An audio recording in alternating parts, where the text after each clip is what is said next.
Without further ado, I also want to thank the Rainbow Pi, that's our parents group, as well as our LGBTQIA plus alumni organization for co-hosting this event. So thank you to them for really bringing us together and celebrating Pride Month. I want to turn it over to E.R. Anderson. E.R. is from the class of 2000, and they also serve as the executive director of Charis Circle. So thank you so much to E.R. and to Tommy for being here tonight. Thank you, Sadie. Thank you to all of you who helped make this happen, Sadie in particular. She really went out of her way to allow us to do this. I saw Tommy's book in my, sort of normal catalog of things, and I was like, wait a minute, Dorfman. Dorfman is a very Paideia name. I knew Brad Dorfman, and so in my brain, Brad Dorfman was her older brother, but then I come to find out there's a whole clan of you Dorfmans, many of whom are here tonight. So welcome to all of the Dorfmans. All of the, now you say Curran or Curran or Currans, also all of the Currans who are featured in this book. This is a family book in a lot of ways. Your tribe is well represented. And welcome to Tommy, welcome back. How's it feel to be here? It feels really, really strange. Yeah. No, but it feels beautiful. We were talking earlier, I'd come, as I was writing the book, I needed to remember things, and I remember things by spaces and locations, and my memory was really blotchy for most of my adolescence and childhood, and so I came down and saw Tiffany and Donna and had a friend with me, and we just asked a lot of questions, trying to spark some sense of memory and remind myself of what my life was like in high school and what was real and what wasn't real, and what versions of truth were valuable, and also put the pieces of the puzzle together to formulate what was supposed to be a book of essays that ended up turning into a memoir. Yeah, well, and it is a book of essays in its own way, which I think is great. And we'll talk about the structure, because I think formally it's a really interesting collage is kind of how I thought about it. I want to start maybe by having you read, so folks. Sure, yeah. Is everyone down for a reading? But if that sounds boring, you can fall asleep. I do theater. I'm used to people falling asleep when I'm at work. Hi, everybody. If you have a book and it's helpful to read along with me, I'm reading sort of an excerpted section, an essay called Ripen. It would be 149. I wrote this early in the process of writing my book, I started writing the book in 2020. I think I wrote this essay in 2022, and I got sober when I was 21 in 2013, so that's 12 years ago now. And I was trying to make sense of addiction and recovery, and I found it really cathartic to go back to this time, and that's why it's in the book. So here we go. Ripen. Eventually, as the hours turned into days, and the days into weeks, and the weeks began to multiply, sobriety started to feel like the best fucking thing that had ever happened to me. Turns out I did take AA and myself seriously. The world had never been more lush, food had never tasted so good, and my passion for sun salutations inspired me to enroll in yoga teacher training while I figured out what exactly my life plan was going to look like. Because, of course, I had to figure it all out that first year of sobriety.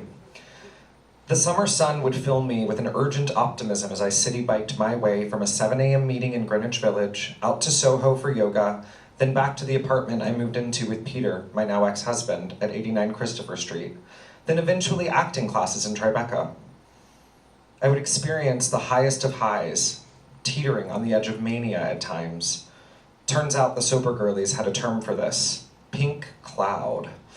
It's the euphoria that freshly sober addicts experience early on in their recovery. They feel like they can do anything, but it doesn't last forever. While my head was caught in the pink clouds, I started making new friends, other young people who also thought their life was over when they gave up partying, emphasis on the T for Tina, which is meth if you're not gay and you don't know that lingo, and traded $17 vodka sodas for $17 cold-pressed juices. And in spite of my aversion to the religion of it all, I did talk to the universe in my own sort of way, thanking her for watching over me. I connected with my ancestors, dove into therapy, did my step work. I told everyone I was sober now. Because aren't you proud of me? Aren't I amazing? Most people my age thought it was a phase, an unnecessary or even annoying one, but it was my way of holding myself accountable to the world. As the child of a salesman, attraction was my agenda. I sold the world around me on AA and abstinence and the whole thing. I was flying with Helios, mindful of Icarus and avoidant of all things Hades in my life. For over a decade, rampant drug use had fried my brain, bankrupted me of most of the neurological prerequisites for sustained joy.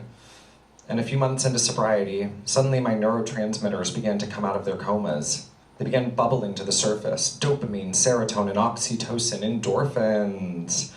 Was the world always this beautiful and harmonious? First, it was the taste of ice cream. Like, had anything ever tasted as good as Ben and Jerry's classic cookie dough? I cried halfway through a pint. Wiped out from step work and yoga teacher training and being on my fitness, not to mention the mental Olympics of early sobriety, I sat down and opened a pint from the deli, as I'd been doing all summer, and it tasted like a fucking Bollywood film dance number was going off on my tongue. Euphoric. A small, simple life thing suddenly opened a portal of feelings and emotions I didn't know existed. Sobriety became the best fucking thing that had ever happened to me, and I wanted everybody to follow suit.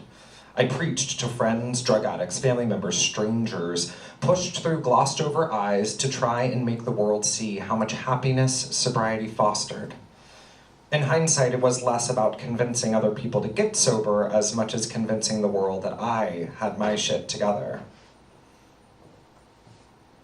That I was growing up and on the right track. And it worked. That first year, I felt every fucking feeling possible, basked in the glory of my own humanity, my own fragility, and yes, my own sanctimony. I cozied up to the voices in my head over a cup of fresh ginger mint tea, and I tamed them. I laughed from my toes. I screamed, sang as I skipped down the halls of the LGBTQ+ Center on 13th Street, claiming happiness as my default. And just as quickly as I'd ridden my sobriety to the top, so too was the crash, a complete fucking whirlwind. Soon enough, I was thrown back into the reality and melancholy of it all. Church basements and Waverly Diner lost their luster after the first 10 or so visits, and I began to wonder about the other parts of my life that had been ignored. Like, what the fuck would I do if I had to actually live for the next 60 years? I still had to be a real person. I mean, wasn't focusing on my sobriety enough? Wouldn't everything else just, take care of itself? So, while this lust for clean, healthy living and working a strict recovery program laid the bedrock for my life today, it only temporarily fed the beast. The hunger for success that resided deep within me. I wish I could say that being sober and becoming a yoga teacher or a healer or a real estate agent or whatever the fuck would be enough for me. But I needed to find an outlet, a reason to live far beyond the emotional labor of just getting well. I'm still using this. Thank you for reading that part. I want to talk about, so trans people used to only be able to write memoirs. By only be able to, I mean only memoirs were published about trans people, right? And we were sort of confined to memoirs. Because there was a sort of looky-loo idea about the only thing that we could contribute to society was our, freak show kind of truths, right? And so I'm always interested when trans people do write memoirs, how we can subvert those ideas, right? And I think that is also true about addiction memoirs, right? This idea of how do you write about addiction without shame? And I think then the sort of super nexus of these two things together is a hard thing to write about, right?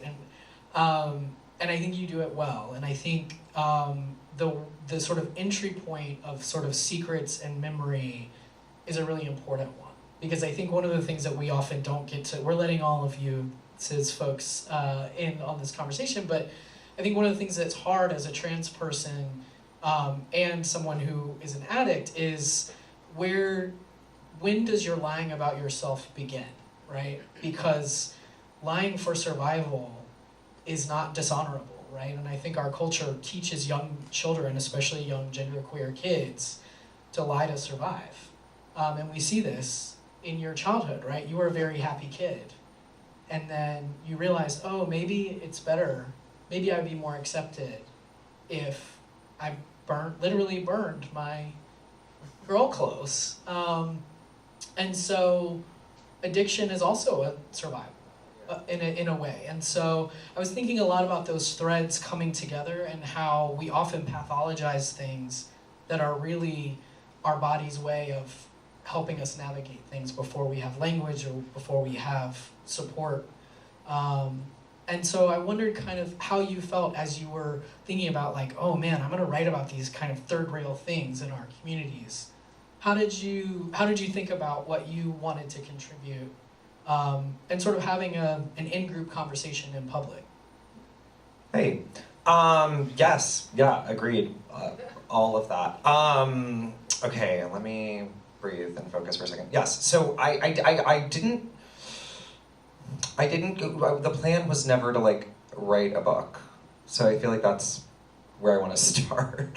I always wanted to write a book. I didn't know what kind of book I wanted to write. I always loved writing nonfiction. I didn't keep a traditional diary as a kid, but I did write extensively when I felt stuck in life, when something felt overwhelming, when I had to have a hard conversation, I would write a script for myself. Otherwise, I didn't trust myself to have the conversation. When my heart was breaking or open for love or breaking open for heartbreak, like all of that mixed together would come out in different forms of writing. And the initial approach to what ended up being this book was genuinely like curiosity and trying to figure out what took me so long to transition, what happened in my childhood, adolescence, teen years, young adulthood, that like what were those roadblocks and could I excavate those roadblocks, and why were there pieces of memory that were completely absent for me? Why were there years that I couldn't remember? And so I wasn't thinking so much about like the canon of queer literature in my approach, although there were writers that I had read in high school, like Augustin Burroughs, right? Like was one of the first writers I read who helped me understand that maybe I had alcoholism. I read Dry, and I read Running with Scissors, and it helped me see components of myself for the first time. It was also the first time I'd read someone candidly talking about teen sex and gay sex and like all of the traumas that come along with that, because systemically we're not supported with education around those things. So often you learn by trial, whether you know that you're doing it or not, because you're so young and those things get confusing and the colors sort of blur. But I think I wasn't thinking so much about that as much as I was selfishly trying to figure out what the fuck happened and like how I got here and make sense of life and find new purpose for life.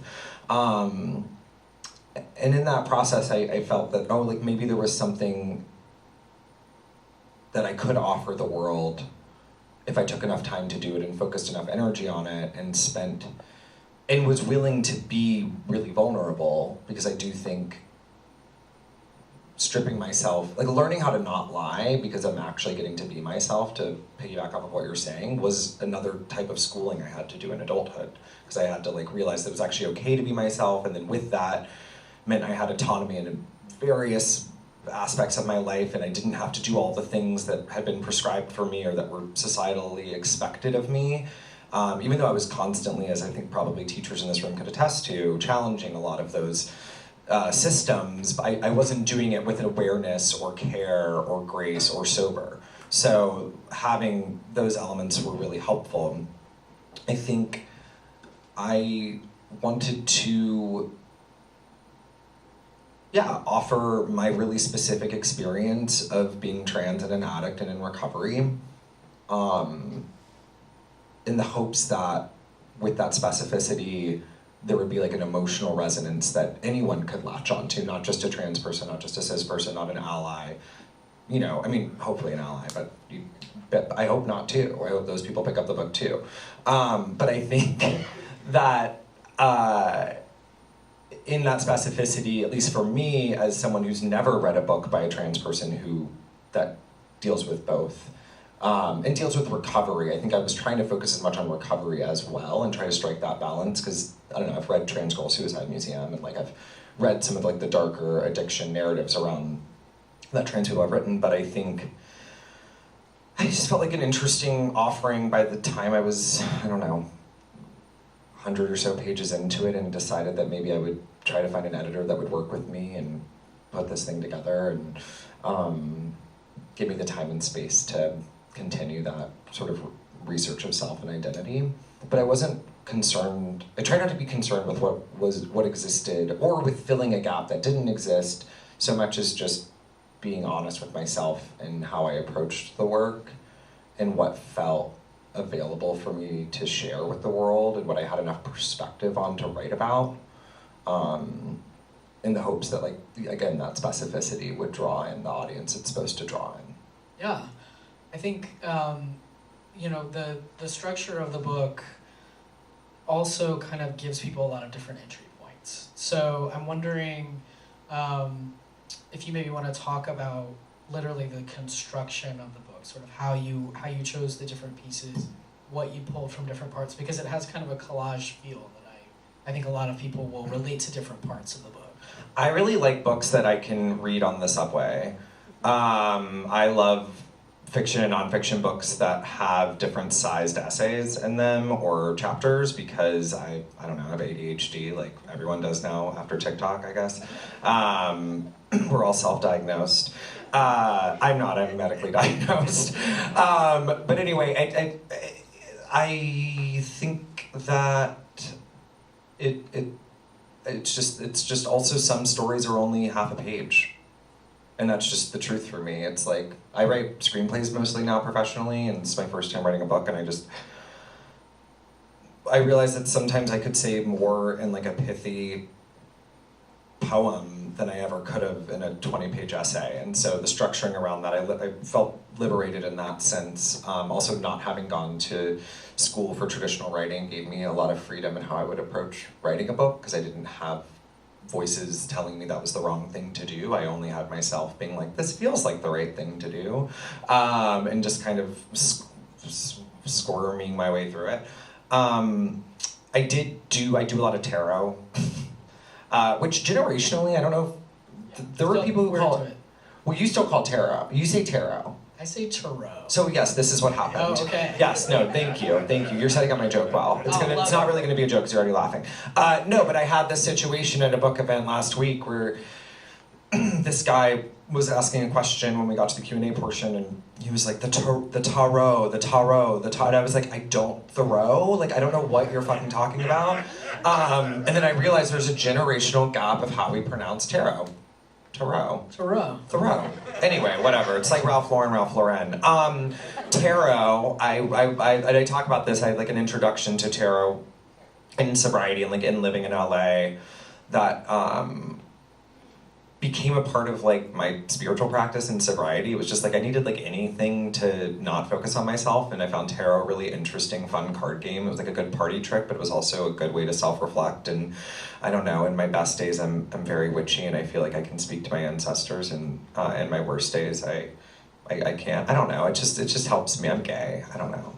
It's tarot. You do it when you're gay. But I think it's so weird to do a book event with so many family members here. I'm just gonna acknowledge that and say that I regret it. I regret that choice. Girl, are you sure you want to do this at Paideia? I suddenly know why my parents didn't come to my events prior, and I'm no longer resentful. I'm very glad that you did it. No, I think that, so I'm gonna try and just not edit everything I say because I have blood relatives here. Right, fuck. So when I'm confused, I pull like a card a day, but I'm just gonna look at that corner. I'm gonna pull it from there. Great. During the pandemic, I was starting to transition. I was like in Montana, and I had all my like witchy shit with me, candles and sage and Palo Santo, and like all the stuff that happens to you when you move to LA.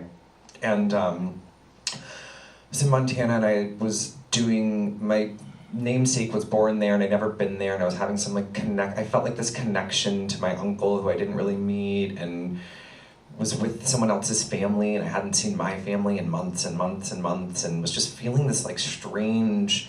I was in a real turning point in my life that I could acknowledge and be like, whoa, I'm in like a real turning point in my life. I am literally growing boobs, and also like still sober, and I haven't told my family yet, and I don't know, like I knew that life was gonna and it was the pandemic, so everybody was freaking out. And it felt scary, and it still feels scary, and the world feels scary all the time. And this is kind of where the book came from, and why the structure is the way it is because I did a tarot pull. And I was like, universe, like, what do I need to know? What happened? How did I get here? And through those cards, often the cards act as prompts for me, for memory, help me access different parts of myself, parts of culture, parts of life, parts of the world that I struggle to understand. And so the structure for the book came out of that, honestly. And then I moved cards around, because, you have to fucking edit. But I was like, okay. And then it was like I was brainstorming on stuff, and I was like, oh, the Emperor and the Empress. I have parents.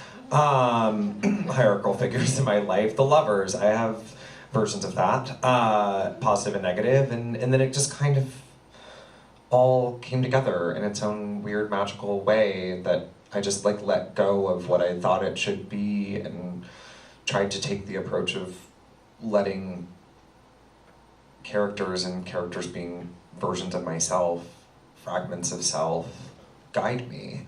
And it was in that process that I would be in the middle of writing something, and I'd be like, oh my God, that email I sent, that draft of an email I was gonna send to my ex-boyfriend when I was 18 about how much I still loved him, like, that might be really uncomfortable to share, but like also felt really human. Or, it's just like, and then I was remembering pieces from my Google Drive, and then I went back and I was like, what was I writing about when I was trying to get sober? So a lot of incoherent, like half-finished nothing. But then some stuff, morsels of things, like seeds of things that then either I rewrote or literally copy-pasted. Because I was like, actually, like, because I would try to write something and I'd be like, no, like, I think this is the way it's supposed to be for this little piece, and then I'll put it there, and it was just helpful. It's just also how I talk, too, as you can tell, probably. I'm like an upward spiral, hopefully upward. Yeah, well, you're done with downward spirals, so we're going to be upward from here on. A day at a time. Yeah. Well, so the book's title is Maybe This Will Save Me, which I think is a great title. And you really get the feeling as the reader of, like, following you on these attempts at, like, both self-discovery but also self-erasure, right? And, like, that those sort of twin impulses that both feel like attempts to save yourself in a weird way. And so I'm wondering if you could just kind of speak to that, and that sort of through line of all the different ways you try and save yourself before you get to the place where, you are 2020, you're at a place where you're like, you know what, I am saving myself. I'm here, I'm doing it. Oh, I love that was your interpretation. That makes me, this is why writing is so, art is so weird when you share it with people. And it feels true, because the title came in 2023, after I had done a majority of the writing. Because it was, when I pitched it, I called it The High Priestess, which I realized after writing it, I had none of those characteristics. Just my favorite tarot card. And I was like, actually, this just feels like somebody just kind of trying to hold on for dear life. And like it offered me a lot of grace and sympathy for myself and the people in my life and perspective that I wouldn't have been aware of, because most people don't like to look at their past, understandably. I'm not sure I will again. But it was hard to ignore certain themes. Like, I'm a runner. I run from people. I run from places. I run from things. I run into different scenarios, and then out of them, I'm just constantly trying to evade discomfort. And only recently am I trying to force myself to sit in that more. and not feel like I have to move every 2 years and I have to get married every 2 years and I have to, I have to do a million things to not feel anything. Because I can be sober and not do drugs and alcohol, but I act out in myriad ways. And this book was, the title was like, oh God, yeah. I mean, I think kind of as humans, we're all, I don't know, I'll speak for myself, I won't speak for anyone else in this room, but it's like, I'm like, I spent a lifetime of being like, please save me. Like, maybe this thing will save me, maybe this drink, this drug, this person, this circumstance, this college, this grade, this paper, this movie, this job will save me, and I'll start to feel like a adult human who has their shit together, because things are not always what they appear. And there's so much bubbling up on the surface. So I was talking to my friend Sam Lansky, who's a writer that I really admire, is a mentor of mine, wrote a really good memoir called Gilded Razor about getting thrown into rehabilitation programs when he was a teenager and what that experience was like wilderness programs and things like that. So I think an interesting book. And then another one about an ayahuasca retreat. Very different books. Same human though. Anyway, Sam and I was like, maybe, I was like, I need saving, and Sam was like, no, I think it's maybe this will save me, and I acknowledge him for that in the book. So I was like, thank you, like yes, like that's exactly what it feels like, and so that's kind of where the title came from. Yeah, I love that. I think this book is a really good example, as you said, of that you wanted to have the post sobriety be longer than the crash out, right? Like the crash out is shorter. But in part because you were young when you got sober, you were 21. But what I love about it as a sober person is that all of the ways that addiction manifests after you're sober, as you just said. And I think for people who don't have experience with addiction, they don't realize that, right? Unless they have close loved ones who are addicts, like they don't get that like your addiction kind of jumps, right? It's like a tricky beast that all of a sudden it's like, if I'm not careful, it's like, why am I watching so much television, right? Like it doesn't even have to be something terrible, right? But it's just like that sort of hunger to be filled by something that is insatiable, I think often, unless you can learn to sit with discomfort. It's so much is about running away, whether literally or metaphorically. And I think you do such a beautiful job of capturing that throughout in all these different ways, right? With money, with people, with jobs, all of those things, with fame. And I wanted to talk about a chapter that I really admired, that I think is, in my opinion, the strongest in the book, which is called My Space. And it is told, so the book is written in a lot of different voices, as we talked about, but this is the only one that's really written deeply from the point of view of your 14-year-old self. And it is about sexual assault, I think, and I don't want to characterize, but from my perspective as a reader, it's about what it's like to be a very precocious, wanting to be grown adult when you're 14, and being very good at navigating that world, like having game, being really like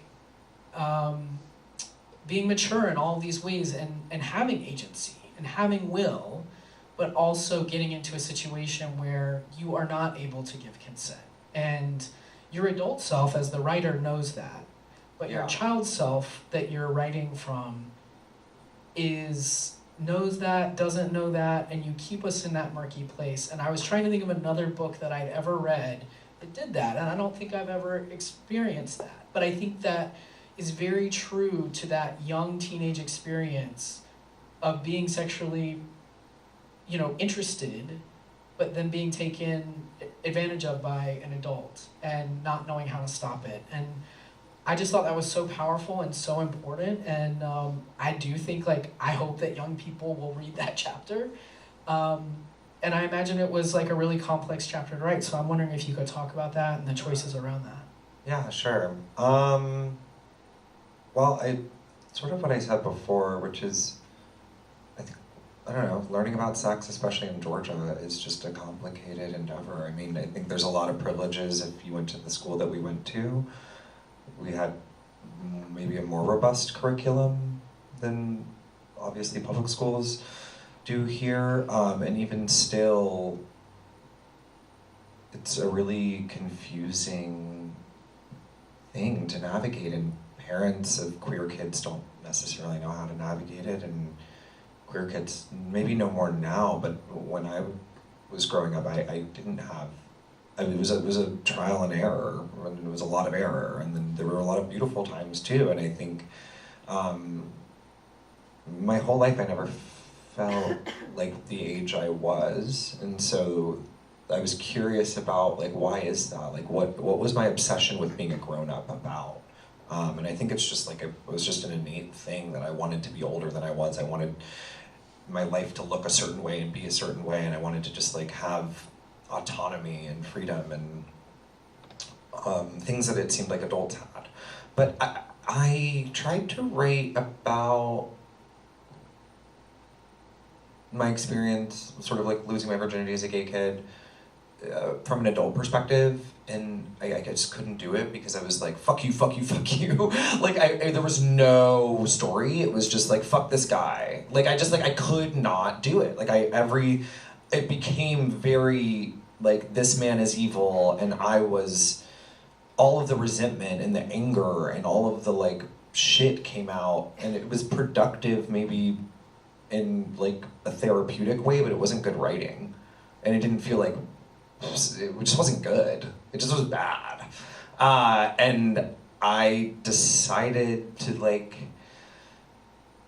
see if I could give myself permission to go back in time, kind of in like a hypnotherapy exploration. I don't even know. It was just like a really long meditation, which is part of my writing process. Sometimes it's not. I write in sprints.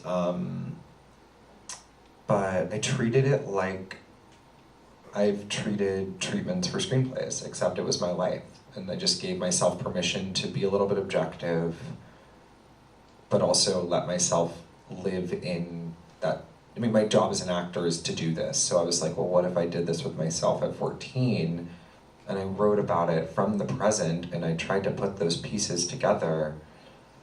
And also claim some responsibility, which is a really complicated thing, and I'm not going to get into the politics of that, obviously, but I think that there are, you know, it was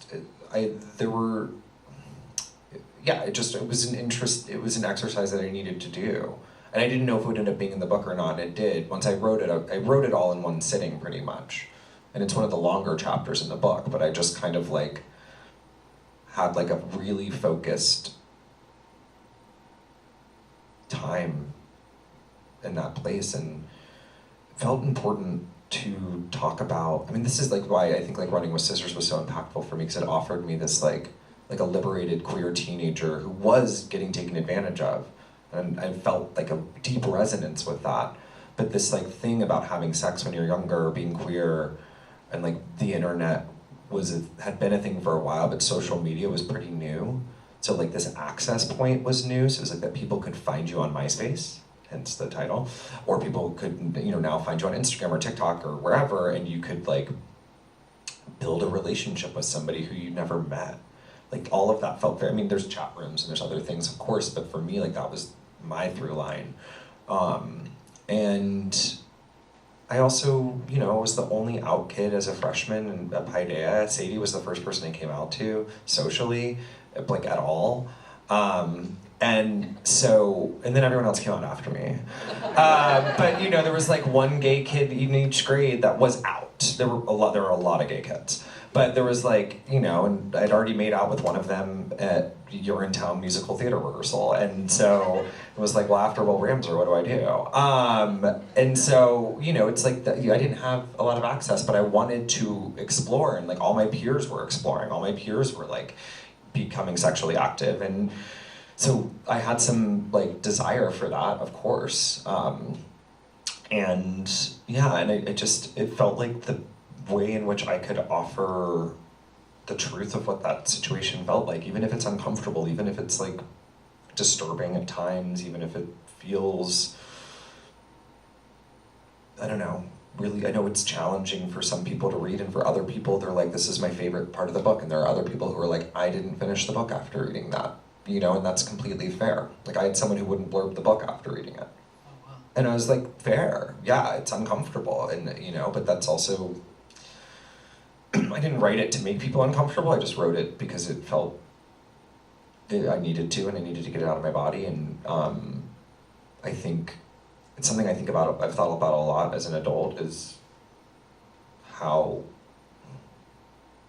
challenging it is to be queer and young and trans and young and not have anyone helping you navigate those things out, you know, unless you live in a major city. But even online, it's like, you don't, it's really hard. Like, I think if you're a parent of queer kids, or, you know, like figuring out ways to teach kids about sex that isn't, don't get pregnant, don't get an STD, when those things aren't necessarily part of the equation for most queer kids, is really important. Because I think my experience, I can reflect on it and be like, wow, that was really traumatizing. That like you know, it's like that. Like, of course, it's going to be traumatizing when someone's 27 and you're 14, and like you don't know how to say no because you don't understand what consent is. Like, those things are going to be really complicated, and then you're going to think that's normal, and then you're going to repeat that.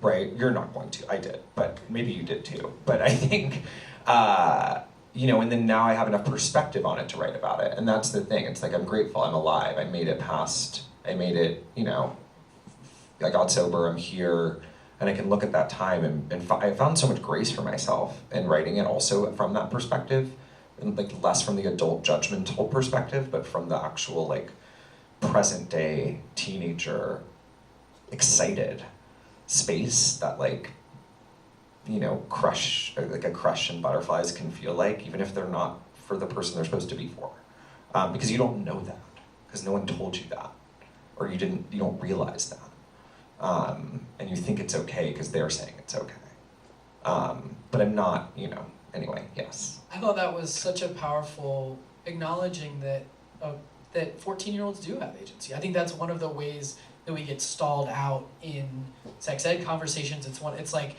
children are either wholesome, perfect angels, or, you know. Yeah, I mean, I work with an organization in New York called the Ali Forney Center, and it's one of the only organizations in the country that offers shelter and services and support for LGBTQ youth who are suffering from homelessness and housing insecurities, who've been kicked out by their parents, who are then brought to New York City. And I mean, they're 13, 14-year-olds who are doing sex work because that's their means of survival. Like, that's just a reality of the world in which we live in, especially, you know, and you have to find ways to survive. And so yeah, and who have to be adults, who have to they weren't emancipating themselves. They were forced into emancipation. They had to get a job. They had to grow up at a very, very, very young age. And we all mature differently. You know, it's like if you went to this school, like they would place you in elementary school kind of, I think, based on like personality and maturation. And, you know, if you needed to be with the younger kids, or maybe you'd be better served if you were with older kids. And I think that's a really interesting way to educate, and a really interesting education system to grow up in. But yeah, it's like 14 looks very different for a lot of different people. You know? Yeah, and I think it's important. We actually can't give comprehensive sex ed education if we don't acknowledge children's agency and the places where they cannot have agency, right? The both and of that. And how hard that is when you have so few possibility models. And so I was really grateful for that, because I think I'm also grateful, frankly, that your editor didn't cut it, because I think so many editors are so afraid of lawsuits and all kinds of things that they're just like, well, we're just not going to talk about that, right? So I think another interesting place in this book that I really, well, actually, first I want to talk about your experience of, you know, being suddenly very recognizable, particularly to young queer teens, because of being an actor on a famous Netflix show, right? Like, all of a sudden, especially because of the binge model of Netflix, you go from relative anonymity to being in a cafe and suddenly being like bombarded by children, right, or teens. And I would imagine that you, because you are now a possibility model for 14-year-olds, you know, for kids that, you know, are in probably similar positions to where you once were. How are you, you're now some years out from the 13 Reasons Why moment, but how are you sort of thinking about yourself as a role model or as a possibility model for young queer and trans? I've never heard possibility model. I think that's really beautiful. Wow. I will try to claim that and not run away from that. Yeah, it's interesting. I feel really grateful that that time has elapsed enough that the season of that season of attention and fame has passed, and now in other seasons they come and they go. I mean, I write about this in the book, but it's like fame is not linear and it's not permanent unless you're a historical figure. You know, it's like it's based on, in my profession, it's based on what I do and when I do it and how I do it and what kind of audience I do it for. And I think the experience I had being on a teen show was so, is one of, you know, it's a rite of passage for some people in my industry. It's like, and it's funny because I'll meet people now who were like on the OC or on Gossip Girl, like the shows that I watched, and it's like teen show, like you just have this like kind of like trauma bond camaraderie, even though it's like a really cool thing that you get to do. And then, you know, the 17 other teen shows come out and like people forget, and that's kind of the beauty of it too. It's like I had these like a few years in which it was like an incredibly intense time of strangers touching me on the train or like whatever, and then it kind of dissipated, and now it feels like spell casting a little bit, where I'm like, I can choose when I try to like engage in this work and not. I think that, yeah, I mean, it's really a great honor if I've helped somebody, and someone showed me their like pitch deck I had a teen show me their pitch deck to coming out to their parents, and it had like pictures of me in it, and I was like, that's really beautiful. And interviews and things like that, and I'm like, that's really great. I also think there's a separation of like who I am as a person and who I am publicly. Like that's been, I think being trans really prepared me for that, because I was like, oh, I'm actually really good at like cultivating a public persona that feels like approachable and authentic enough, like I'm doing right now, but without having to like sacrifice my actual like sanity and stability. I think that was something that I had to learn along the way and navigate. But I think I just try to be honest publicly when I choose to do anything publicly, as much as possible. And sometimes that backfires, and sometimes it means like, you know, it's a really complicated time right now. It's different than it was 8 years ago or whatever, 9 years ago, or whenever that show came out, 8 years ago, math. So I think there's also just like an incredible amount of violence towards trans people right now publicly. Like it's politicized in a new way, in a different way, in a really galvanized way. It's in commercials, it's in radio ads, it's perpetrated by our government, if you want to call it that. That's happening right now. So there's and I'm experiencing it because I'm like a direct, I'm in relationship to a larger audience, and even, you know, it's like last night I went to a work event for Tribeca Film Festival, and there was a video of me that I was like, wow, I look great. I have never looked better. This haircut does not make me look like a boy. I look like a beautiful woman with short hair. I was having some dysphoria, as one does. And it was posted on like E! News or something, and then I started reading the comments. It was like just me. It was like, oh, Tommy at Tribeca. And I was like, wow, I look really great. Like, I'm gonna send this to my boyfriend and like show him how good I look. And was feeling really good about myself, because there's something that can be really affirming about seeing a reflection of myself as I've transitioned, where I'm like, I'm getting closer to that thing that I feel in my body. Which I think people experience on social media at any level. It's just mine, it's just the world in which I work in. But all the comments were so vile. And I was like, I forgot how terrible people are. Just dozens and dozens and dozens of comments of like I'm not going to say them, but they're just terrible. And I was just in the car, and it's so interesting how I'm not really answering your question, but only to say that I don't know how to be, and I don't know really how to be a possibility figure. I'm still figuring out what my possibility is. I think if people relate to what I share, if they relate to this book and it offers them a sense of relief or understanding, that's an amazing job done. If it's one person, if it's 100,000 people, if it's 800 people every night in a play that I'm doing, seeing me play characters that they've never seen a trans person play, and they're getting to see that happen on a Broadway stage in a commercial way, like that's a possibility in the same way that Alan Cumming was a possibility for me. Yeah. So I see that in my work directly, but I think the challenge with this particular, writing the book was amazing. Doing press for the book's really uncomfortable because it's not, I don't have a character to hide behind necessarily to talk about or a story, but all that to say, I think it's really hard. I'm in a space right now where like I actually don't want to be so visible. Yeah. Is what I'm trying to say. And I don't want to be like a possibility figure. Yeah. I'm like, actually I want to leave America and go live somewhere else and have picked a different career path that doesn't mean that my DMs are filled with like crazy women in Florida with the wildest lip liner you've ever seen, wearing like really tight NASCAR shirts telling me to fucking die. You know what I mean? I'm like, I kind of wish I'd picked a different career path. Or like asking like, just yeah, you can go look at it if you want. But you're like, I'm like, oh God, I kind of completely unwarranted just vitriol 24/7 right now. And so it was a weird time for this to come out, but I also have to believe in God and my God and my higher power. I'd be like, well, this was when it was, that's on you. You skipped 2 deadlines. So that's when your publishing date is, babe.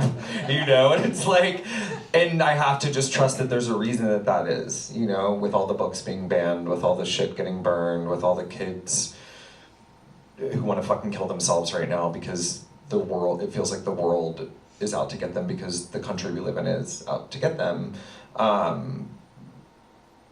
Whether you want to see that or not, it's just the reality that we're living in. And I think that I have to just give it to that, you know, and then as much as possible try to, as I've been trying to do, speak about the things that I feel like I can give support to, that feel important to me, that feel true to me. I think that I have a great privilege of being trans and that it's offered me an immense amount of compassion and empathy for a diaspora of marginalized people around the world. So it's really hard for me to not reflect on what's going on globally and have it hit parts of my body that resonate.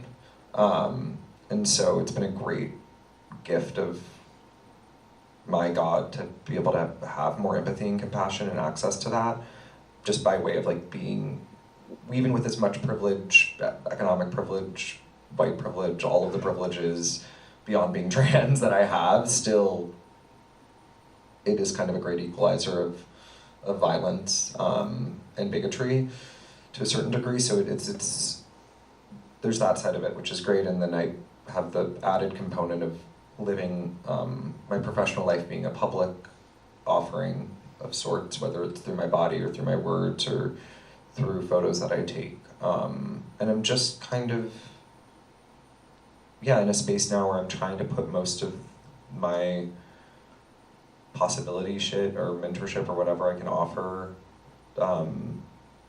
in my work. So like the book is great because then once I'm done promoting the book, I can just be like, I did the book and people will find the book. I find books, you find books, everyone finds books. And I won't have to talk about it. They'll have their own experience with it and they'll have their own interpretation, and maybe it'll feel like a possibility or maybe it'll feel like a nightmare. And that's okay too.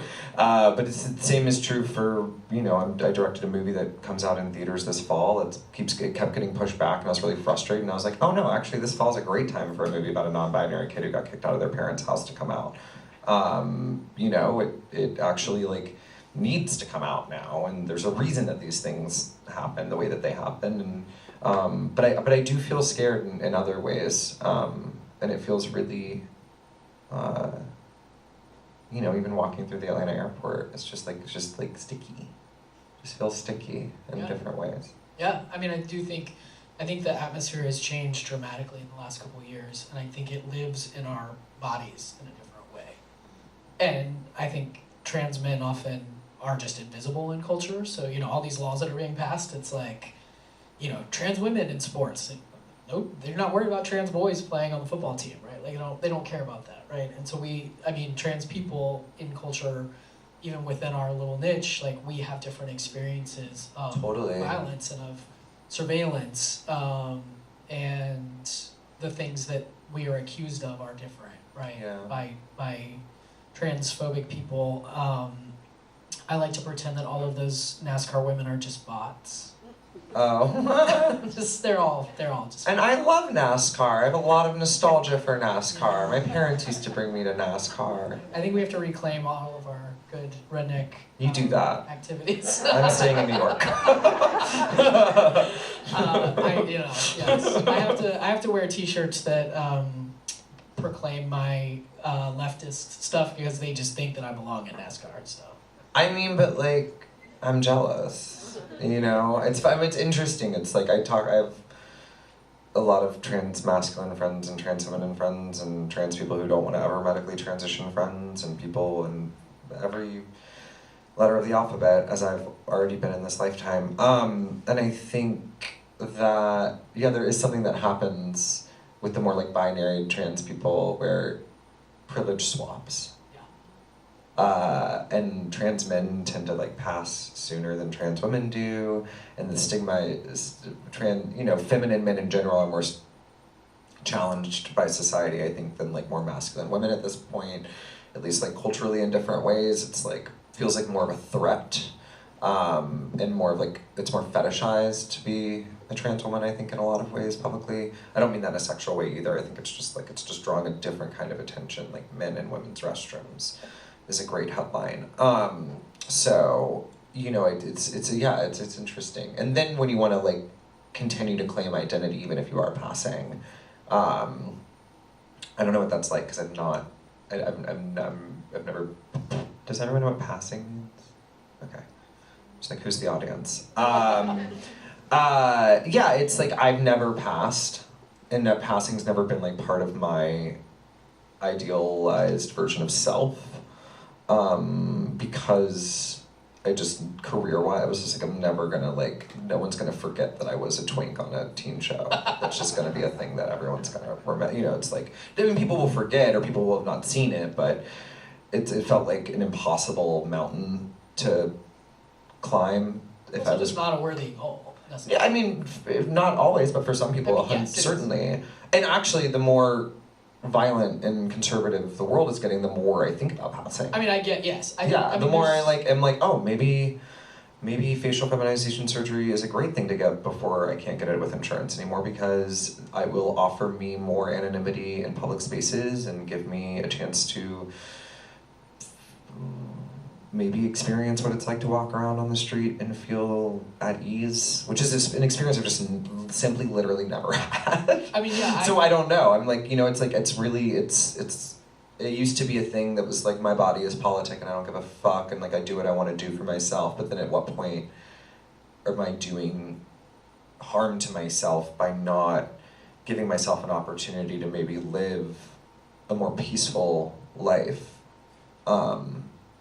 But I think that's body dysmorphia for all people, and it's not just a trans issue, but I think it's like societal expectations that we all feel like we have to, fold or pretzel our bodies into to fit in some category of identity and self. So I think about that too, because I don't think it's just because I'm trans. Like I think all humans deal with this all over the world in various ways. I don't know how we got there. Anyway, I don't know if I don't use a possibility figure. That's great if I can help people in that way. That's beautiful. I just have to try not to give advice. I think, yeah. It's my only role. I think you are a possibility model. I'm sure you're a possibility model for some of the people in this room. So I do want to open it up to questions. Yeah. If anybody has questions. You're not allowed to ask a question if you're I'm gonna related start. to me. I'll Oh, rip it. fuck. Uh-oh. Is that your dad? Sorry, Tommy. No, but we do kind of look like. This is my Uncle Scott, guys. All right, so Hit it, girl. You're confusing us all now. Are you identify as an actor, writer, director, or producer? Oh. Or all of those? I think being an artist can be multidisciplinary.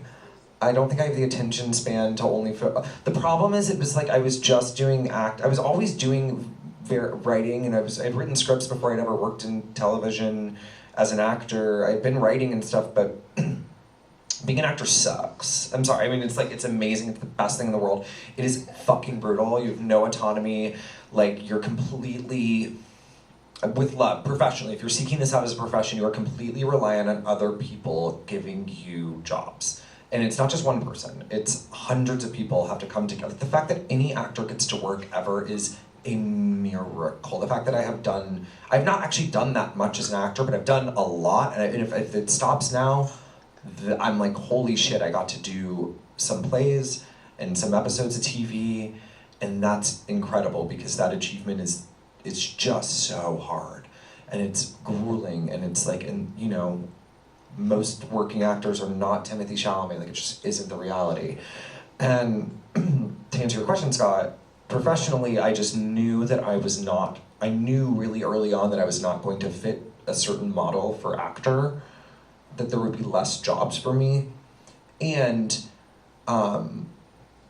I can only deal with so much rejection, and I didn't want to quit making art, so I was like, I have to make money doing other things and find other ways to make art and keep myself busy, because also a lot of acting is just like waiting and annoying my agents. Or if you don't even have agents, then it's like for me, I just felt like I was constantly annoying people and like begging people to like let me in their room.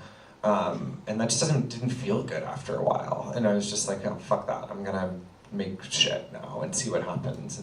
But I think, yeah, I think I would be really bored, I think, if I was just doing one thing, and I also would struggle to feel any sense of accomplishment, because like, you act for these pockets of times, and then there's months in which you're not acting and you're trying to figure out. Then I have too much time to think, and like, that's not a My follow-up is, what do you like best of those? None of them.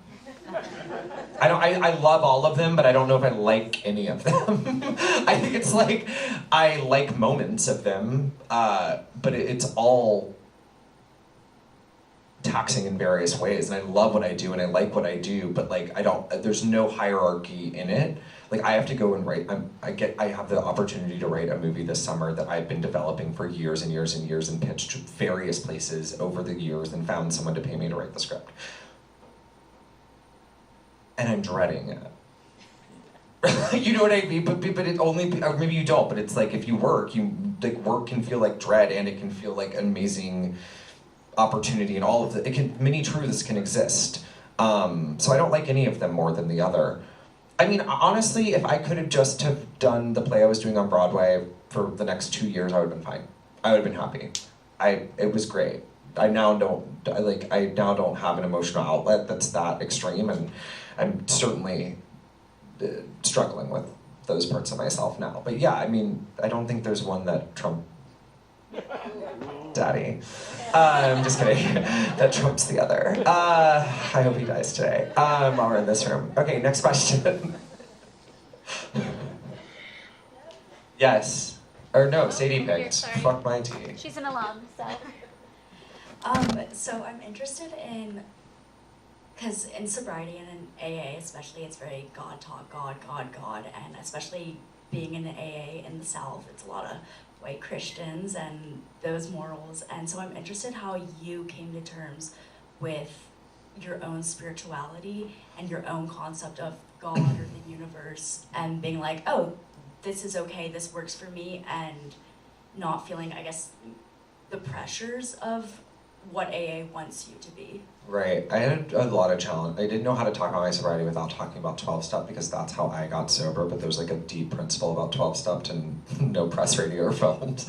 But I genuinely just didn't know how to talk about getting sober without talking about the thing that worked for me. And I think a big reason for that is because someone might be really transphobic, but they still need to get sober, and if they see that like my training ass was, well, I can say it, was in AA, they might be like, well, fuck that. You know what I mean? So it was a battle of self to even talk about that part of my sobriety, but I think what I can say, one, I have the great privilege of not being traumatized by my parents with religion, which is not, I think, something a lot of people in the South can say. I just didn't have parents who were evangelical in any capacity. My dad grew up Jewish, my mom grew up Catholic. They have their own relationships with God or lack thereof, or newfound relationships with spirituality in the world and whatever.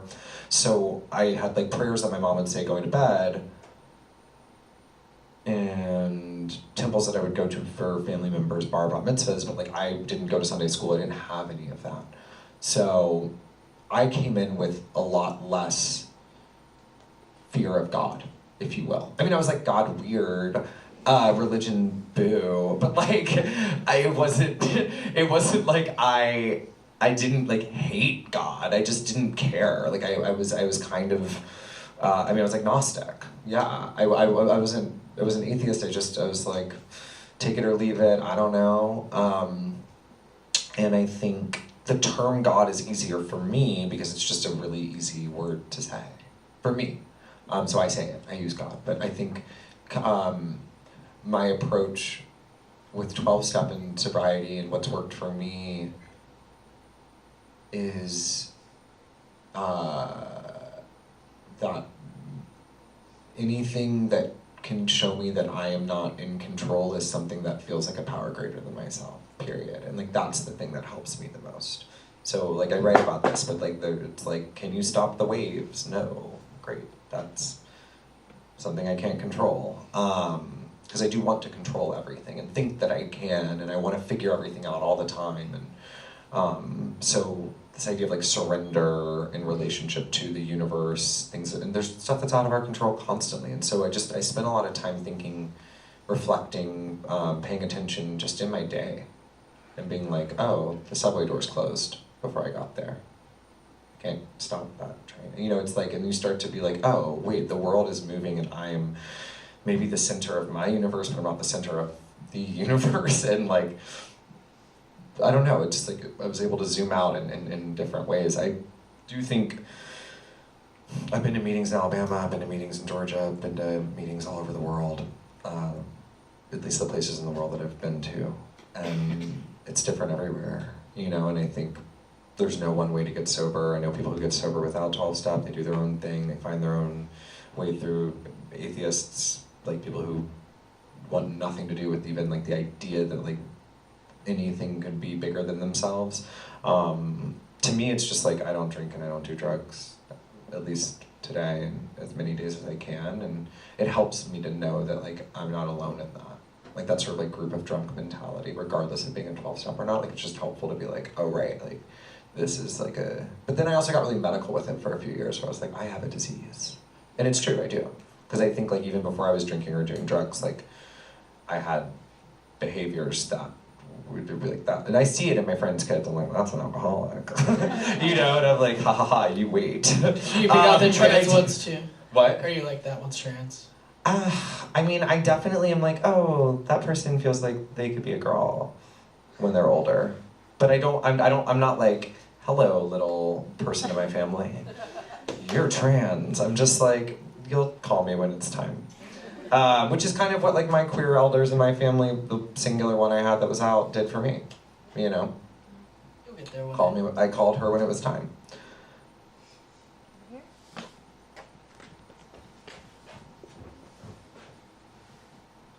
I was wondering what your favorite or maybe current tarot set is, and any other like witchy things that you have for regular grounding. Oh my god. Can we talk after? And anyway, I just started a Substack, which has been really fun, so maybe I'll do one about that. Because now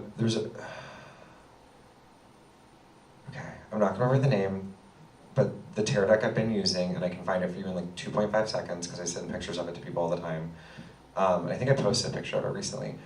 But what I love about it, my friend, the guy who did my wig, the hair, fucking hell. The sweet man Tyrell, who did everyone's wigs at Romeo and Juliet on Broadway.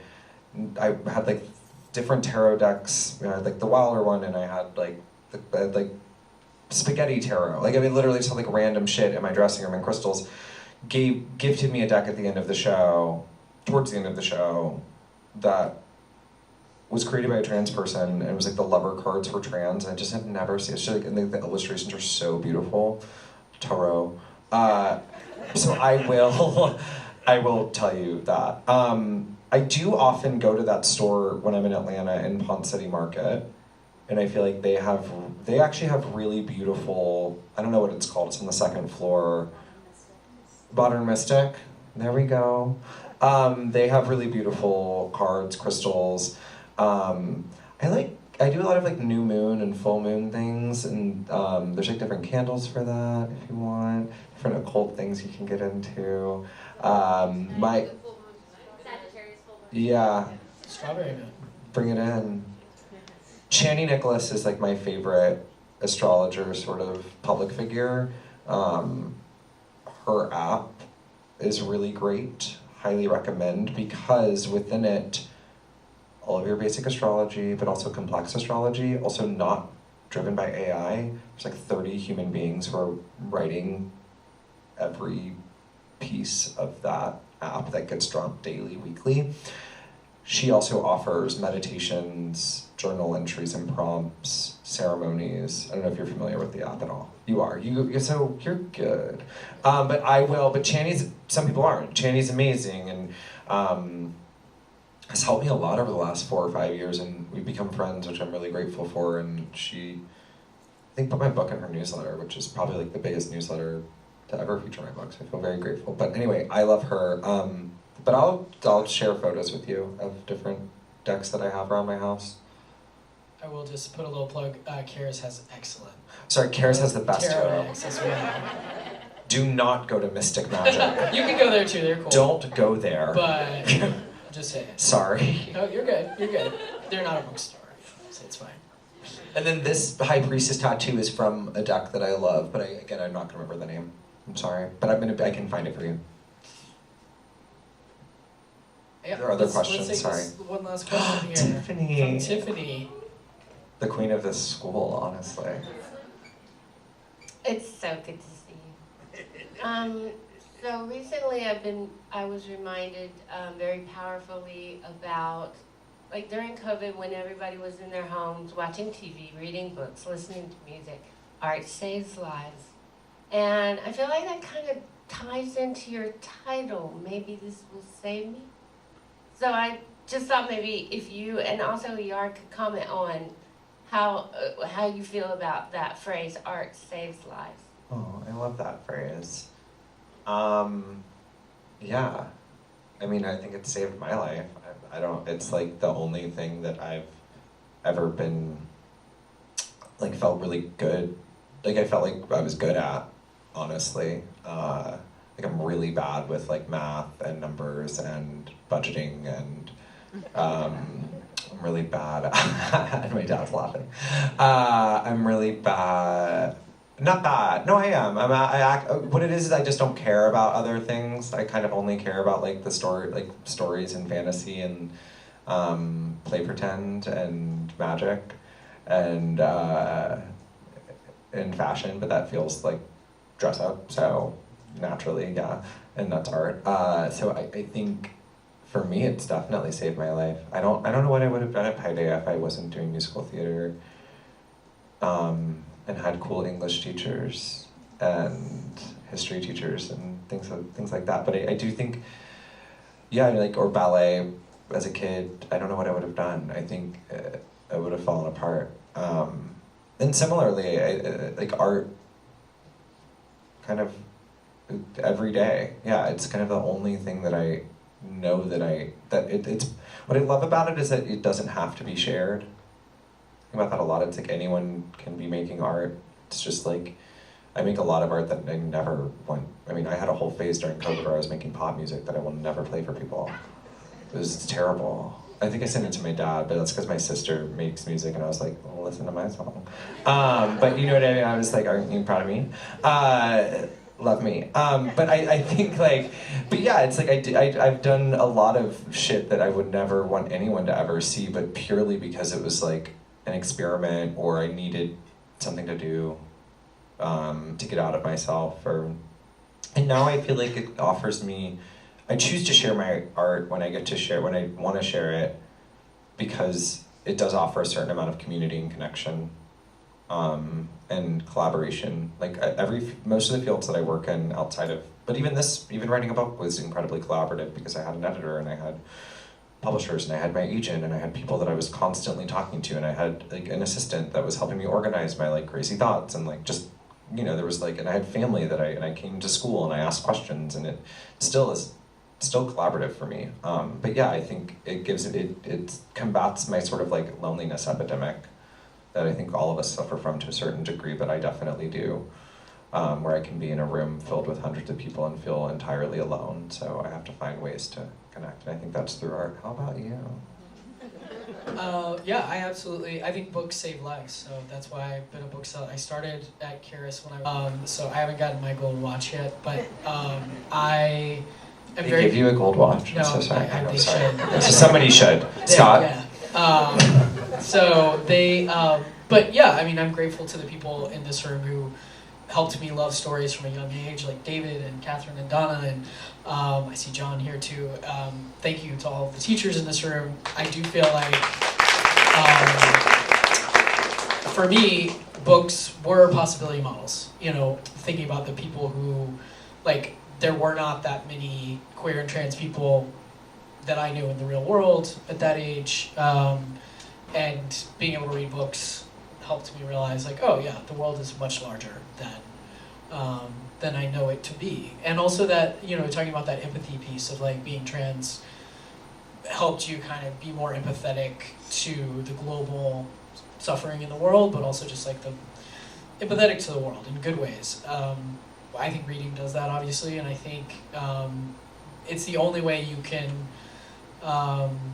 sort of use someone else's experience like consensually. So like, as you said, like, you've written this book, you consented to putting these ideas out there. No one has to come ask you like after your press tour is done. Like, you've done the work, you put it out there, and like people don't have to bother you and ask you dumb questions anymore, right?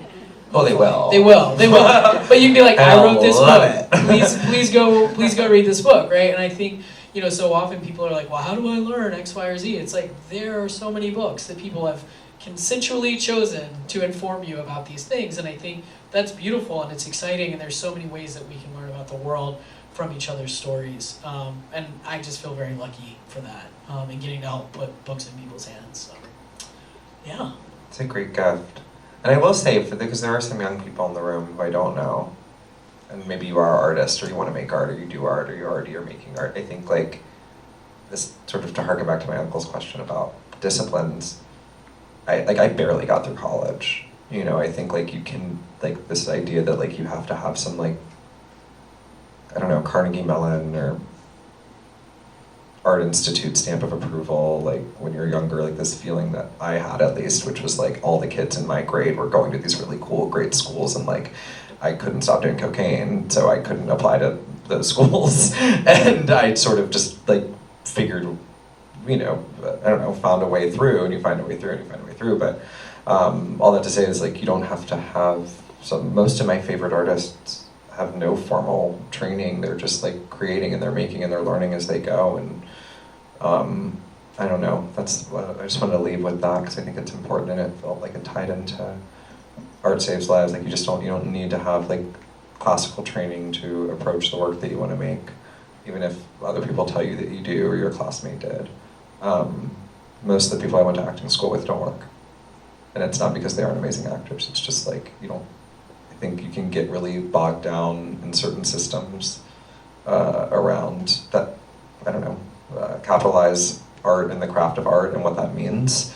And I think, to your point, there's access now, there's a plethora of access through other mediums and the internet to make your own art without having to prescribe to those things, especially if they're not available to you. So that's all I'll say. Just keep making art. Thank you, Tommy, for making your art. Oh, thanks for having me. Thanks everybody for being here. Thank you to Tommy for helping make this happen, and to Tally, and to everybody from Rainbow Pi and the LGBTQIA Alumni Association. We are going to go out into the lobby and have Tommy get to sign her book and let folks chat and take photos and all that jazz.